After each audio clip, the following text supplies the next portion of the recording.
Allahumma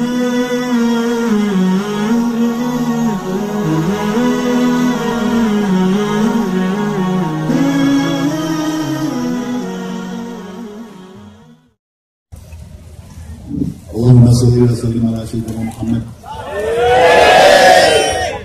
Anjur saya, anjur itu artinya fokus pengabdian saya pada malam hari ini bersama Kiai Kanjeng adalah apa yang sudah diungkapkan oleh Kiai Hasan. Oleh karena itu sebelum saya memohon kepada beliau untuk kami abdi, jadi saya sama Kiai Kanjeng kesini tidak untuk mengambilkan diri, tapi untuk mengabdi apa yang terbaik yang bisa Anda perintahkan kepada saya dengan Kiai Kanjeng akan saya lakukan. Oleh karena itu sebelum saya memohon kepada beliau untuk meneruskan yang tadi belum selesai, dan kemudian kita dengan penuh kenikmatan dan kebahagiaan melayani apapun saja yang Kiai Hasan inginkan dan Allah inginkan pada dia. Sebelum itu saya ingin merespon bahwa betapa beruntungnya menurut beliau umat Islam memiliki Al-Quran. Beliau sudah menjelaskan panjang lebar. Pada masyarakat Madinah saja Quran belum lengkap, jadi detail satu demi satu. Sekarang kita sudah punya Quran khatam lengkap, kita sudah punya IT, kita sudah punya negara, kita sudah punya semua perangkat-perangkat peradaban. Tetapi outputnya sama sekali tidak bisa dibandingkan dengan ketika Rasulullah memimpin kota Madinah. Sekarang kita punya pesawat, Rasulullah tidak punya pesawat. Kita pergi ke masjid pakai mobil dan pakai motor, Rasulullah jalan kaki atau paling naik onta. Rasulullah tidak punya sound system, Rasulullah tidak punya kamera. Masyarakat Rasulullah tidak punya Facebook, tidak punya YouTube, tidak punya semua perangkat-perangkat silaturahmi. Tetapi hasil peradaban yang beliau bangun di Madinah jauh melebihi apa yang bisa kita hasilkan sekarang. Oleh karena itu marilah kita kembali untuk berguru kepada Rasulullah SAW. Islam di Gontor sejak kelas 1 kita sudah diajari mahfudzat, utlubul ilma, tolabul ilmi, fardhu ala kulli muslimin wa muslimat. Kemudian utlubul ilma walau bisin, kemudian tolabul ilmi memang dilalati. Di situ subjek utamanya adalah tolibnya, bukan gurunya. Jadi kebudayaan kita bukan guru mengajar, bukan ustadz ngasih tausiah. Kebudayaannya yang disarankan Rasulullah adalah umat belajar, dan kiainya merespon proses pembelajaran umatnya. Muridnya menjadi subjek utama. Maka disebut murid karena dia adalah aroda yuridu muridan, mereka adalah orang-orang yang menghendaki ilmu. Jadi guru bukan atasan kita, guru adalah sahabat yang siap untuk menjawab pertanyaan-pertanyaan muridnya. Oleh karena itu Gontor akan membangun kebudayaan di mana subjek utamanya adalah muridnya, bukan gurunya, bukan ustadznya, bukan kiainya. Karena utlubul ilma, bukan alimil ilmu, bukan ajarkanlah ilmu, tapi mencarilah ilmu. Sehingga yang diperintah adalah para murid, bukan para guru dan para ustadz. Kira-kira seperti itu. Nah, saya sama Kiai Kanjeng datang ke sini untuk belajar kepada beliau, untuk belajar kepada semua yang hadir, para ulama dan semuanya. Sama dengan Anda belajar kepada dokter tentang kesehatan Anda, tapi dokter utama adalah Anda sendiri, karena Anda yang paling tahu diri Anda. Hal-hal yang Anda belum ketahui tentang kesehatan Anda, tanya sama dokter. Bukan dokter adalah dokter Anda, tapi dirimu adalah dokter dirimu. Dokter adalah sahabatmu untuk membangun atau mengendali wacana-wacana.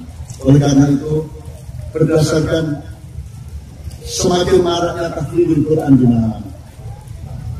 Jadi tahfidzul Quran itu ada yang sifatnya literer, di mana Anda menghafalkan juz 30 sampai 30 juz kata-katanya. Dan Ustaz Hasan tadi mengatakan hafal anak-anak 9 tahun, 15 tahun meskipun tidak tahu artinya. Nah, ada yang khatam membacanya, itu namanya tadris atau tadarus. Nanti kita akan meningkat ke tablim wa ta'lim, mencoba memahami setiap kata dan asal-usulnya, asbab-nuzulnya dan seterusnya. Kemudian kita mencoba mentadaburinya dan menafsirkannya bersama-sama.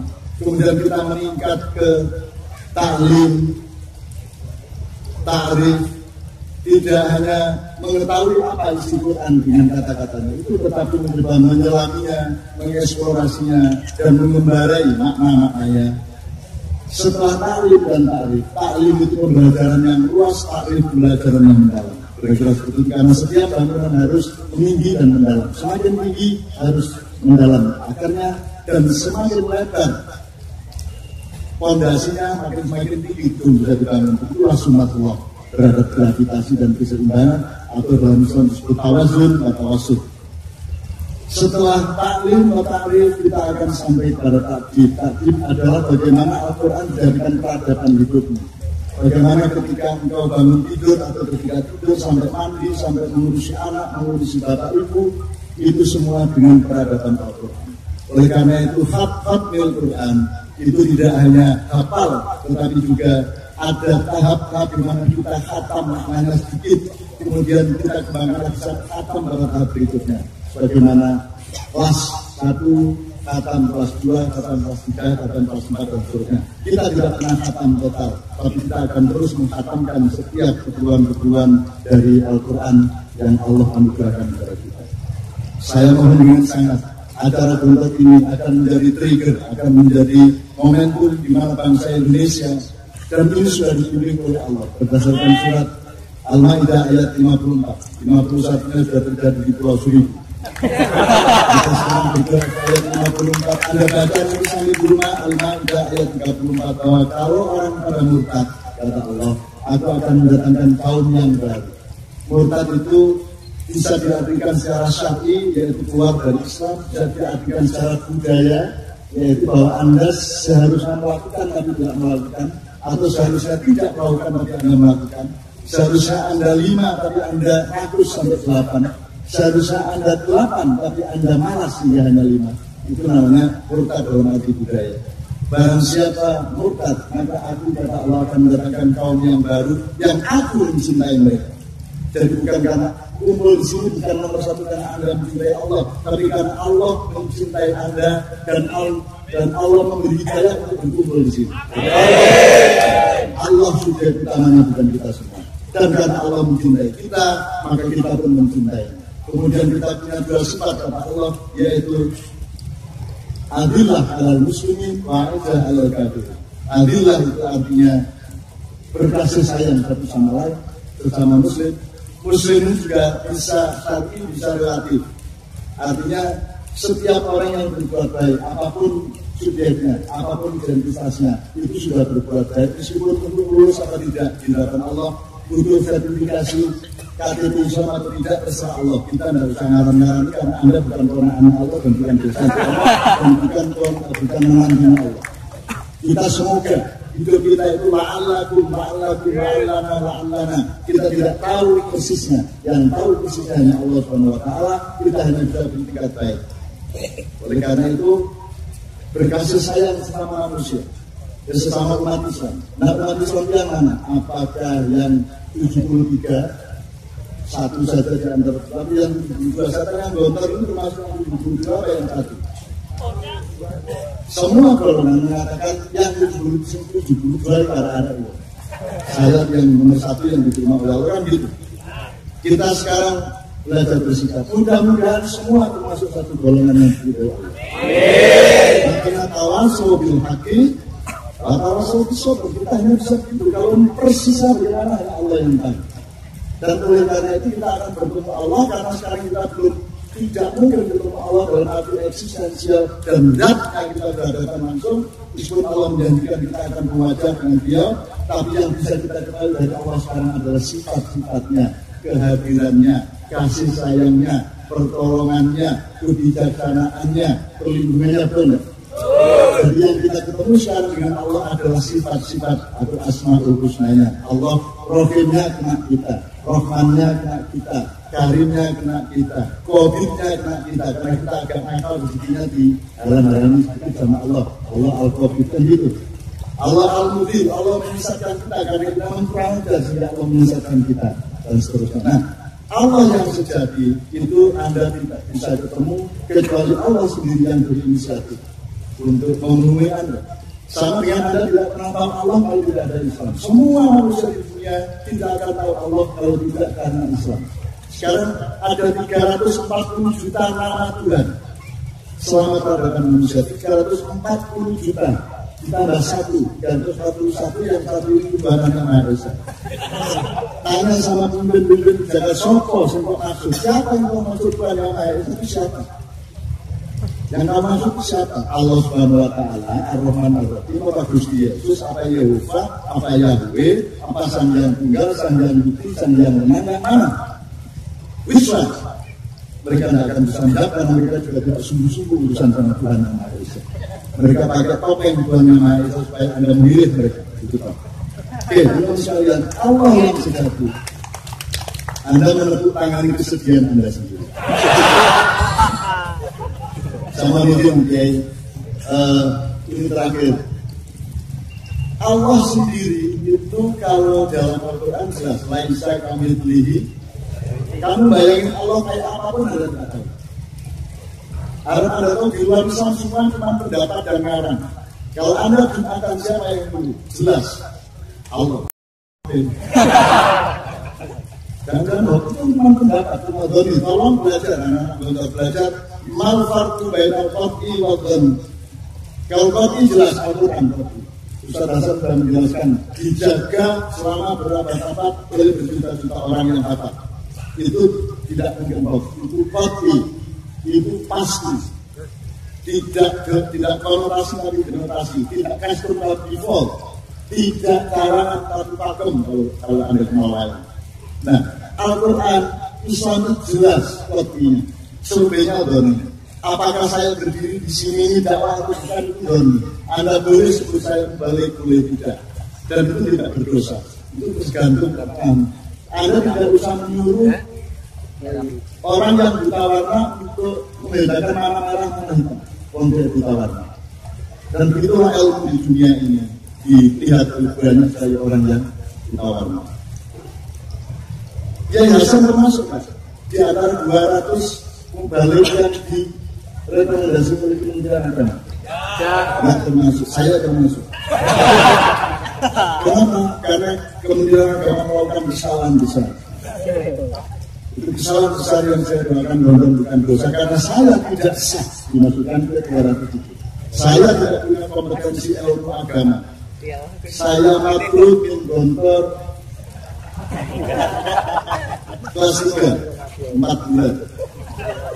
Makruf dalam arti yang sebenarnya karena saya menjarah kambingnya Bu Haji dan saya sendiri rame-rame saya makan sehingga saya kena kartu kuning dan sekali lagi saya salah kartu merah dan saya kena kartu merah juga karena ada pemberontakan kepada kepala keamanan kepada itu. Tapi jangan tanyakan cintaku kepada kelompok, tapi jangan tanyakan pembelaanku kepada kelompok. Tapi tidak usah bertanding mengenai betapa aku berkomitmen kepada kelompok. Tidak ada urusan pengusiran dan tidak pengusiran. Karena di dalam masa pengusiran itu aku datang lagi ke kelompok. Dan saya ketemu sama Ustaz Kiai Hasan, Kiai Sahas, Kiai Ahmad Sahas, Bapak beliau. Dan yang membela saya, kenapa saya diusir dari kelompok adalah adiknya Pak Hasan, yaitu Ahmad Taufik. Itu sahabat saya yang luar biasa. Preman, tidak nakal, tidak karu-karuan, bal-balannya pinter sebelum datang saya. Jadi saya katakan bal-balan ini barisannya kalah harus itu agak tidak jelas kayu apa besi. Oke, Ustaz menjauh. Jadi kalau Allah yang sebenarnya Anda tidak bisa tahu. Jadi kalau ada orang ngomong God, oh my God, itu kan karepmu ibadah dan itu mesti. Jadi kalau ada orang ini bid'ah, Anda tinggal itu kan menurut saya. Lak jari atau ini haram, ya itu perasaan adik saja. Saya juga mempelajari dan punya kesimpulan berbeda. Apakah yang benar Anda itu saya? Wallahu a'lam. Maka kita jangan mengatakan itu benar. Makanya tidak ada fastabikul haq, yang ada fastabikul khairat. Jadi kebenaran disimpan di dalam dirimu sebagai bahan dasar untuk hidup, tapi keluarnya kebenaran sudah engkau olah menjadi kebaikan dan hasilnya adalah keindahan. Saya tanya, Muhammad Salah itu pemain yang benar atau pemain yang baik? Baik. Ronaldo dan Messi pemain yang benar atau pemain yang baik? Jadi kenapa harus pemain yang benar? Karena kebenaran belum output, kebenaran belum input. Outputnya adalah baik. Menjadi sarjana belum prestasi. Prestasi adalah kalau sudah bermanfaat bagi masyarakat dengan kesadarannya. Betul. Selagi waktu rajin belum prestasi. Prestasi kalau sudah membuktikan tandaan letaknya, kalau masih sholat belum. Meskipun itu sudah benar, tapi belum baik. Baiklah antara kamu dengan Allah. Tapi untuk masyarakat tidak ada urusan dengan sholat. Yang penting kamu nyuri apa tidak, kamu sayang apa tidak sama tetangga, asal jangan sama istrimu. Gitu ya. Sekali lagi, kalau Allah sejati Anda tidak tahu. Bisa kami saya bagi orang Jawa tahu Allah itu Gusti tanpa naya apa tidak seperti apapun, tanpa naya soko tidak seperti siapapun, tanpa naya apa tidak seperti bagaimanapun. Apapun saja yang kami bayangkan dengan Allah saya. Makanya akrablah dengan sifatnya, akrablah dengan kehadirannya, melalui kasih sayang, perlindungan, ya. Hasbunallah wa ni'mal wakil. Ya. Nah, di surat Al-Ikhlas walam yakul lahu kufuwan. Jadi kalau ada orang berdebat tentang Tuhan, diberi baru berdoa bukan berdebat dengan walam yakul kufuwan ahad. Tidak seperti apapun walam yakul lahu. Apalagi sebelumnya walam yakul dalam Quran. Nah, bapak sekalian, anak-anakku sekalian yang berbentuk, aku ini sudah tua. Kiai Hasan sekarang 60 atau 70. Mungkin 70 Abu Sab'in, anak Abu Sub'in, saya sudah 65 Masehi atau 67 Hijriah atau tahun Jawa atau tahun-tahun rembulan. Saya tidak bisa apa-apa terhadap Indonesia, saya tidak bisa apa-apa terhadap umat Islam, tapi saya boleh berharap dan saya boleh ikut menanam. Dan aku berpikir anak-anak Gontor yang sekarang didata di jaringan Pondok Gontor adalah anak-anak milenial yang diberikan Allah di surat Al-Maidah 54 yang disayangi Allah, dicintai Allah dan menyayangi Allah, kemudian dibimbing untuk menjadi adillah ala muslimin wa izzah ala kafirin. Kalau nanti di elaborasi Aizzah itu apa artinya? Ini kata Aziz, ya. Aizzah itu di Quran terjemahkan bersifat keras. Tolong dilihat tadi. Tolong nggak usah anti kekerasan, anti kezaliman pasti. Tapi kalau anti kekerasan, itu Rasulullah melakukan kekerasan. Ketika dia harus menjawab serangan jika dia berperang, keras nggak? Jadi anti kekerasan tetap ya. Sayyidina Umar sebelum masuk Islam membela adiknya, keras nggak? Tapi gara-gara dia melakukan kekerasan dia masuk Islam. Jadi jangan anti kekerasan, anti kezaliman. So kalau kekerasan kadang-kadang diperlukan. Digotong itu sangat keras, dipukul. Dan kalau nyuri digotong itu kayak dipanggil anak gosok naon. Terus kayak dandan sandal gini anak gosip naon atau gosip libas dan seterusnya. Jadi kekerasan itu salah satu hakikat itu. Tulang harus pas. Kalau anti kekerasan, ya sudah daging itu ada. Terus gak bisa lagi, gak bisa meteng gitu. Karena maka anti kezaliman yang benar, anti kezaliman, bukan anti kekerasan. Kalau anda anti kekerasan gak percaya ke Indonesia. Nah, terus apa itu jasanya Pangeran Diponegoro dia pelaku kekerasan nomor 1? Bung Tomo, semua Sultan Makassar, Hasanuddin, semua pelaku kekerasan. Untung Surapati, Supriyadi Blitar, pelaku kekerasan. Kalau ada dilarang disuruh anti kekerasan, memang mereka mau membunuh calon-calon pahlawan kita. Jadi bukan anti kekerasan, tapi anti kezaliman. Nah, kan gitu. Kezaliman itu bisa lebih sadis daripada kekerasan. Misalnya gini, bapakmu ini, saat kamu pilih mana? Tak pukul atau udah? Keras mana? Udah apa dipukul? keras tapi berima bapakmu fotonya katanya betul. Kalau bapakmu kan dari sini kan punya kertas, ya toh. Makanya menurut saya tidak ada ternyata anti berima, gitu kan? Makanya kalau guru yang kita sini yang di sini, kan begitu kan? Kalau anti kekerasan ya langsung yang bersangkutan tidak harus semuanya. Guru ini apa ya? Oke, bismillah. Waktunya sudah sangat sedikit, saya tanya dulu pada Anda sebelum saya mohon kepada Ustaz Hasan untuk bersama-sama saya sampai jam berapa kita. Tapi mari kita tawar menawar. Katakanlah dari sekarang setengah jam atau 1 jam? 2 jam. 3 jam. Oke, ini apa yang namanya sopan santun. Katakanlah kita sopannya ya sudah 1 jam, tapi tenang aja, kan kurang sendiri ya, paling tidak 1,5 jam. Siapa tahu juga 2 jam masih tetap ini gitu. Cuma Anda kalau merayu dari istri jangan langsung tanya. Kalau dikit-dikit dulu, baru setelah di tengah jalan Anda tambahin gitu. Betul ya? Jadi katakanlah warna Isa'ah minal. Oke ya? Bahwa nanti ternyata tanduk, alhamdulillah. Asal kita ikhlas sama ikhlas. Kalau sudah bilang 1 jam tidak ada satupun yang pergi. Jangan kita itu sama lain. Mari kita belajar untuk siddiq, amanah, tabligh, tata. Sifat-sifat berangkat Rasulullah SAW. Oleh karena itu yang pertama, demi menyambut Kiai Hasan tadi sebelum beliau saya mohon untuk maju di sini dan kami taat Ustaz sampai ngomong apa keluarga ini sami nalakon. Komor mulai. Suruh gitar, suruh nambut teban, suruh kiloan iso. Asal jangan vokalis kayak yang laki-laki suruh kiloan. Supaya Samyanto. Nadori yang suruh kiloan. Nadori katuli yang pendek. Oke, mari kita khatamkan, kita rayakan para anak-anak kita yang menghatamkan Quran, baik yang khatam 1 Quran penuh, ada yang khatam juz 30, ada yang khatam kina apa-apa. Ya. Khatam itu. Soalnya mau khatam Al-Kafirun enggak bisa.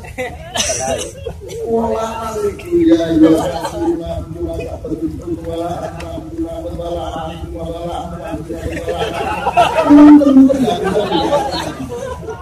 tapi orang setiap tahap perjuangan manusia kita rayakan, kita syukuri, kita nikmati. Berikan kesenangan dapat Al-Quran.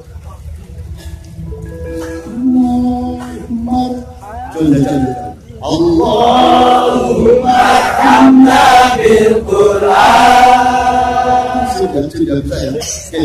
Siapakah di antara Anda yang akan berpartisipasi yang suaranya bagus berupa dari kantor? Saya minta para vokalis yang bisa di sini, yang di atas panggung pakai yang kabel, kalau yang pakai habis bisa turun di sini. Karena ada teman-teman yang akan berpartisipasi. Apa tuh?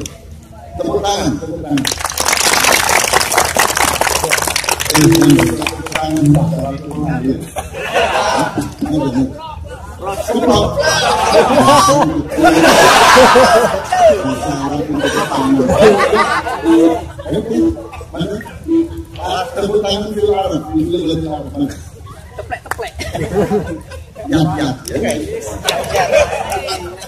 Mas Bukun,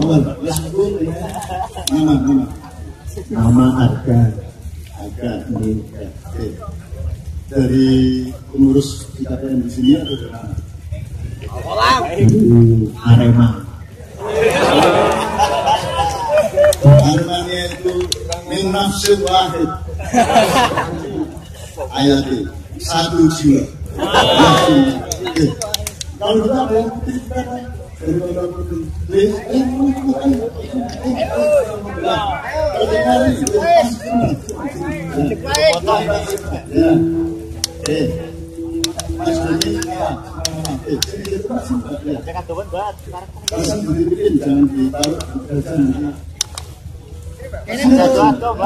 namanya ada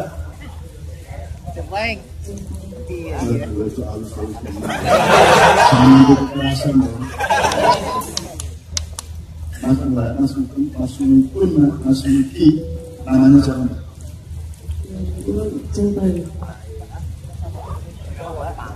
Baik. Baik. Dari mana Mbak? Dari Blitar. Di sini kerja. Apa? Atau ikut suami di sini. Sudah bersuami belum? Belum.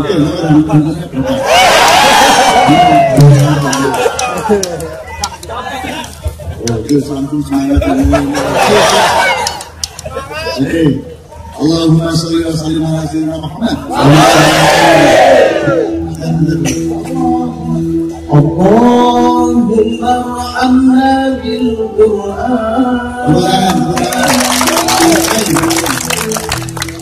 Allahumma arhamna bil Qur'an. Ada lain. Tapi nanti ngikutin ya, Mbak. Menurut ini ya, enggak apa-apa, Mbak.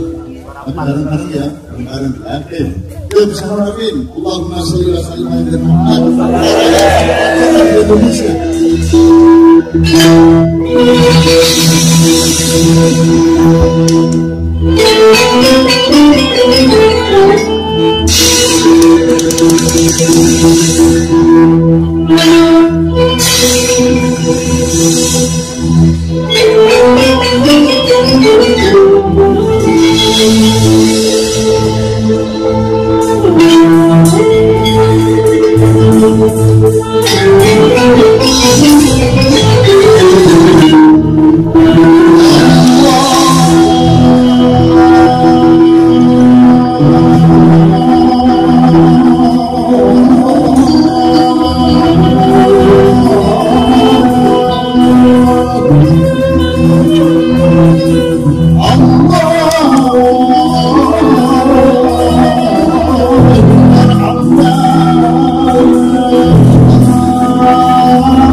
Oh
bukunya. Jadi ada muknya. Sama dengan manusia ada bentuknya. Kalau tidak ada bentuknya berarti bukan manusia. Jadi jangan marah kalau ada kekurangan teknis untuk amal ilmu ya. Saya Yuna itu mendukung kami. Anda semua ya. Jadi mari kita legowo kepada kehidupan dan telaten kepada kehendak Allah. Jangan tidak telaten kepada yang dikehendaki Allah. Itu rumus yang sangat sederhana, tapi tidak ada di kampus dan tidak ada di pesantren. Oke, bismillah. Sangan di sini ya, Mbak Aing sama Mas Harga betul. Ini saya mau bikin satu nama lagi. Saya tadi tepuk tangan untuk pengambilan anak-anak kita gambar lagi. Mereka belajar untuk rahmatan lil alamin. Jadi Islam itu memang dari Arab, Qurannya dipilih berbahasa Arab, tapi Anda bukan orang Arab. Anda bisa mentransfer sejumlah unsur-unsur Arab, tapi Anda tetap orang Melayu, Anda tetap orang Batam, orang Jawa, orang Sunda. Dan yang membuat Anda menjadi orang Sunda, orang Jawa adalah Allah Subhanahu wa Ta'ala. Maka Anda jangan berubah dari orang Jawa, orang Sunda, orang Melayu menjadi orang Arab.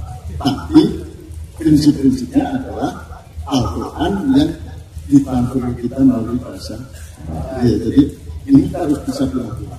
Kita lantas Anda jadi orang Arab, undang-undang Arab itu menjadi bahasa yang dipilih.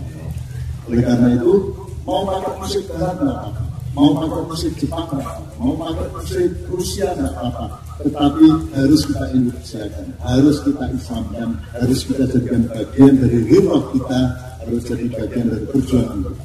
Kita tidak lantas menjadi pelitunan barat.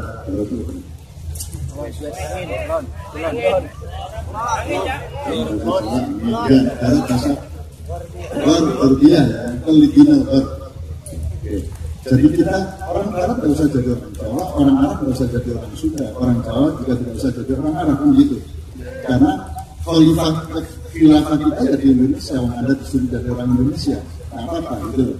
Tapi semua harus kita, kalau misalnya kalau dalam masyarakat Bali ada yang namanya Jawa Ditowo, itu berarti Sunda Ditowo, Melayu Ditowo, Madura Ditowo, Madura jangan ketinggalan ya. Nanti Madura teriak Madura juga. Jawa Ditowo, Arab Digara, Barat Diruwat. Diruwat itu artinya ada sesuatu yang prinsipil yang harus kita olah kembali, harus kita suling kembali menjadi air murni. Tapi tidak boleh menolak unsur-unsur ciptaan Allah dimanapun. Dan gitu kira-kira. Ya, tidak ada barang buruk ciptaan Allah. Telepon sapi tidak buruk, telepon sapi itu baik. Sepanjang kamu tahu bagaimana memanfaatkannya untuk kompos. Ya, babi punya hak hidup, tidak usah dibenci. Ya, dan dia tidak haram, yang haram kalau kamu makan. Tapi babinya sendiri tidak apa-apa kamu jalan-jalan ke kantor, tidak masalah. Ini penting. Jadi tolong berhati-hatilah ya, yang haram memakannya, bukan babinya. Kamu sama adik perempuan tidak boleh haram mengawininya, tapi tidak usah membenci dia.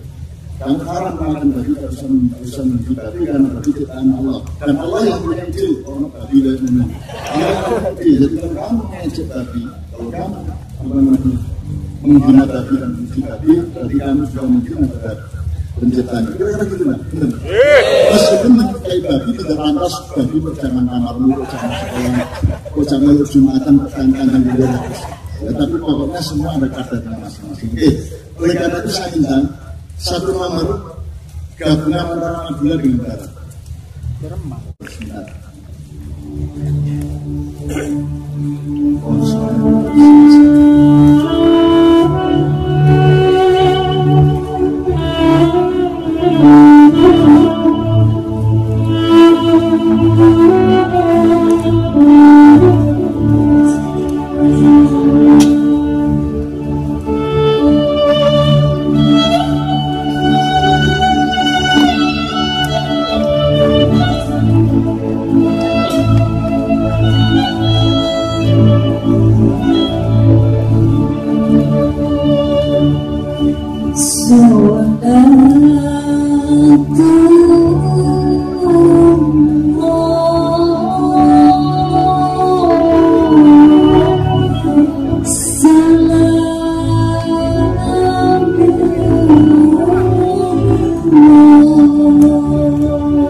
Sisi